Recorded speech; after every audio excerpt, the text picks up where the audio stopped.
তো এখানে আমার জন্য সাকিব আর আমি একসাথে আসছি। সাকিবকে আমার বেশ ভালো লাগে এবং তার সাথে মাঝে মাঝে দু একবার ফোনেও কথা হয়েছে। ইতিহাস পাল্টে দিতে পারে শাকিব খানের তাণ্ডব ছবিটি নিয়ে এমনই পরিকল্পনা করছেন সিনেমাটির নির্মাতা রায়হান রাফি।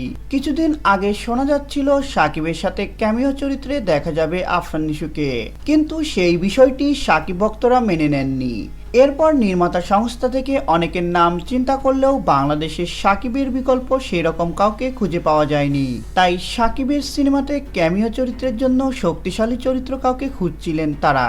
শাকিব খানের বাংলাদেশের শুটিং পর্ব শেষ করে এখন ভারতে অবস্থান করছেন তাণ্ডব টিম, আর সেখানেই শুটিংয়ে যোগ দিতে পারেন টলিউড সুপারস্টার জিৎ। তাণ্ডব সিনেমার সংশ্লিষ্ট একজনের থেকে জানা যায় তাণ্ডবের পর জিতের সাথে লায়ন নামে এক সিনেমা করার কথা আছে তাদের। এর আগে তাণ্ডবের ক্যামিও চরিত্রে জিৎ রাজি হয়ে গেলেই শাকিব ভক্তদের জন্য এক বিশাল চমক হবে বলে মনে করেন তিনি। শাকিব যেহেতু চাচ্ছেন না আফরান নিশুর সাথে কাজ করতে, তাহলে হয়তো তার জায়গায় বড় কোনো অভিনেতাকে দেখা যাবে তাণ্ডবে, আর এ কারণেই কথা চলছে জিতের সাথে। আর এবার কোরবানি ঈদে হয়তো একসাথে দেখা যাবে বড় দুই সুপারস্টারকে। সাকিব আর আমি একসাথে আসছি। তো ভিউয়ার্স, আপনি তাণ্ডব সিনেমায় শাকিবের সাথে কাকে দেখতে চান কমেন্টস করে জানিয়ে দিন।